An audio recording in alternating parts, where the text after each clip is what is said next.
Hello and good evening, everybody. We are now live on Instagram, Facebook, and the platform. So if I'm looking like this, it's because there's comments here, and as long as nothing moves, we're fine because this is balanced very precariously. I've got a camera and a phone, and I'm really worried that if the table shakes, then it's all going to go over.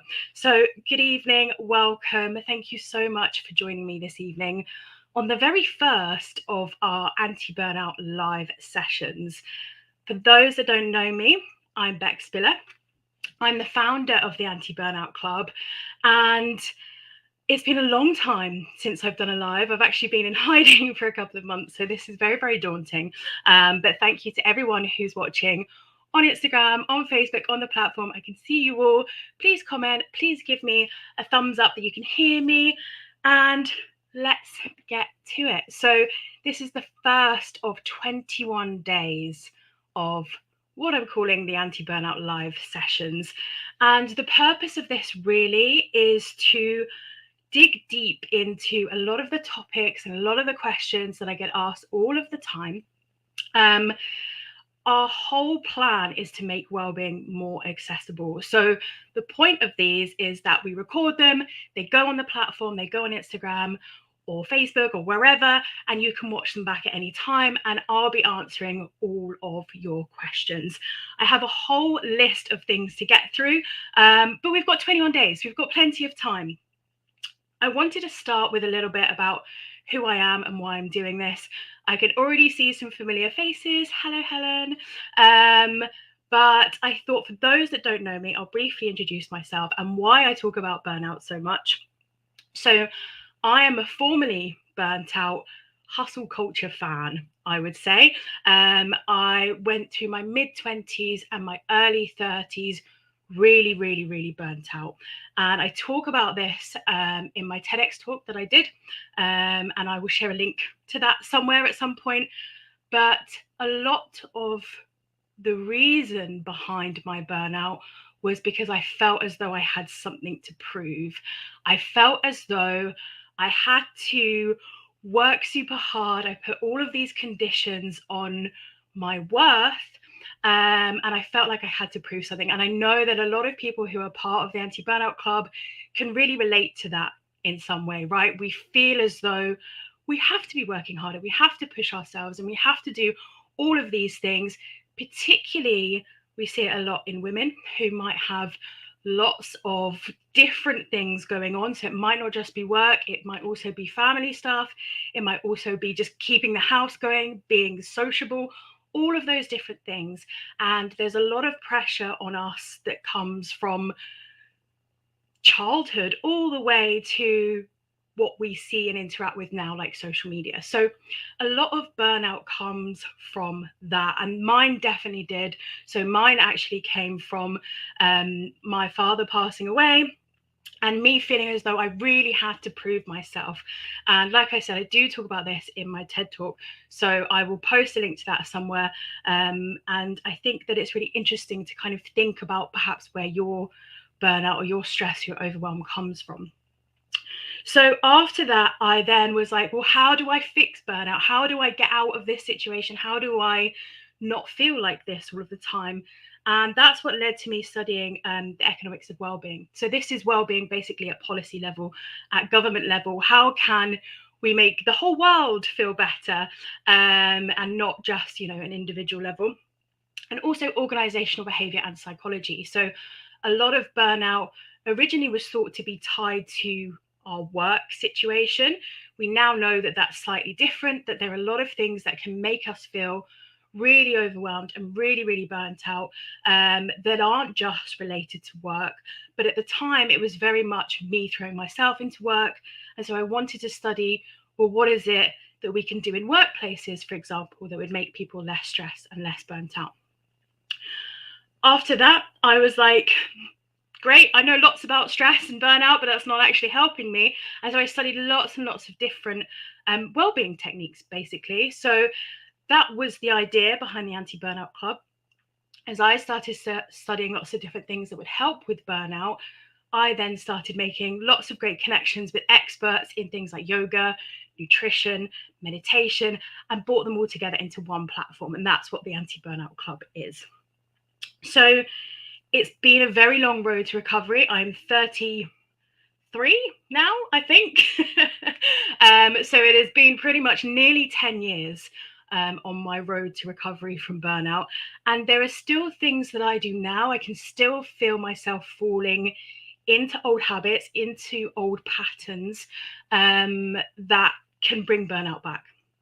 So what I want to do over these 21 sessions is basically go through some of those roads to recovery, some of the different things that I tried, some of the things that worked for me, some of the things that didn't work for me but might work for you, and really just go through all of those and answer all of your questions at the same time where I can.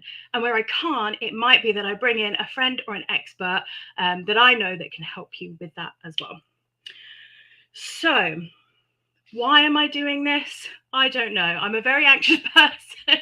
I don't particularly like doing lives, but it's so important to me that we make this as accessible as possible, which is why we're on Facebook, we're on the platform, we're on Instagram, we're everywhere we could possibly be to make this free and accessible, just like our platform is. So if you don't already know, our platform is free. There's hundreds of free resources. The waiting list is in the bio. It's on Facebook. You can find it. And we let people in every, I would say, 4 or 5 days. So we're just doing it slowly so that we don't get overloaded. But we're free to join. So if you'd like to join us, please do.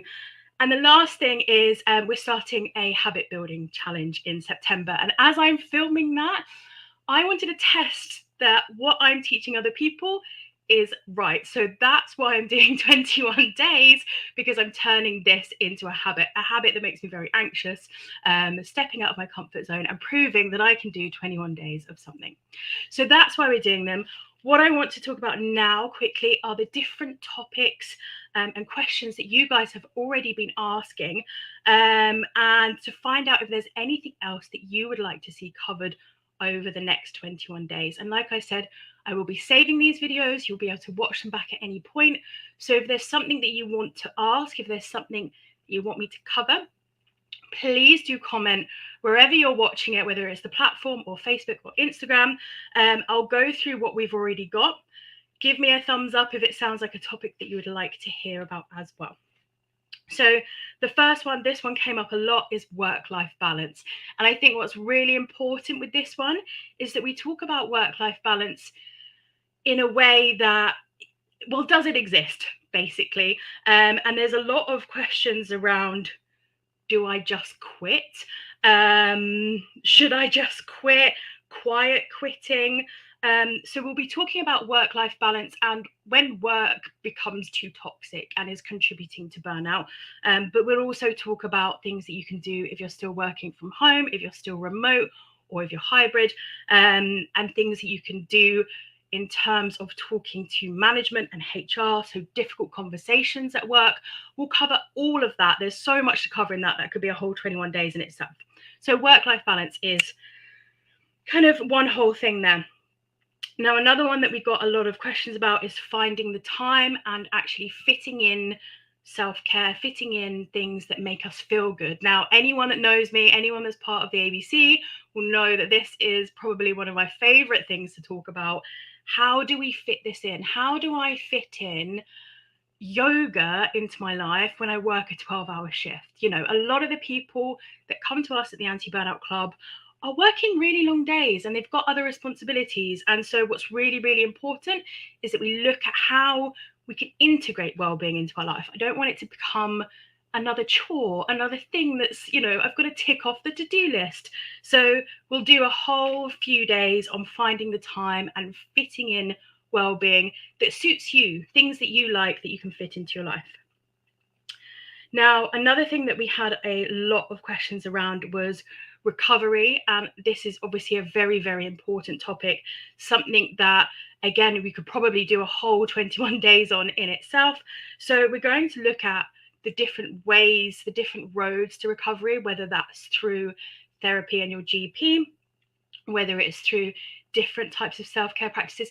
And what's really important to note here is that it depends where you are on your burnout journey, right? So if this is just setting in, then it might be that you can use different self-care practices.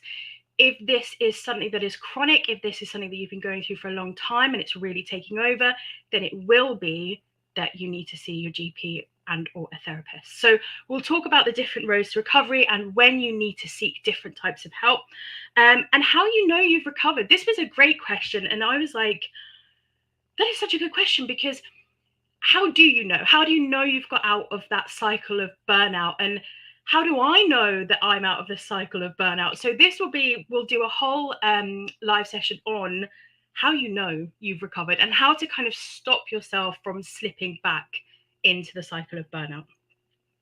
A couple of other things that people have said: tech burnout, quiet quitting, mindfulness.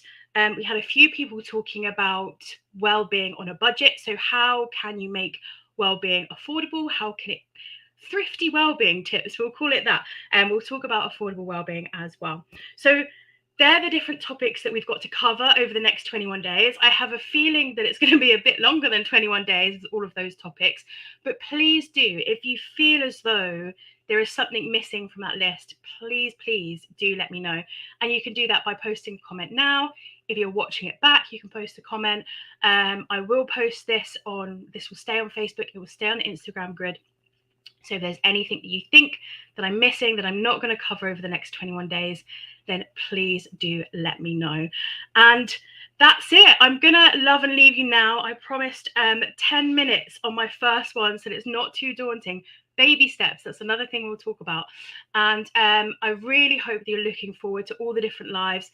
I will post a schedule of what we're doing and when tomorrow, so that you've got an idea of what topics are coming up and which ones you would like to watch. And thank you for joining me this evening. I can't wait to get started, and I will see you again very soon. Take care. Bye-bye.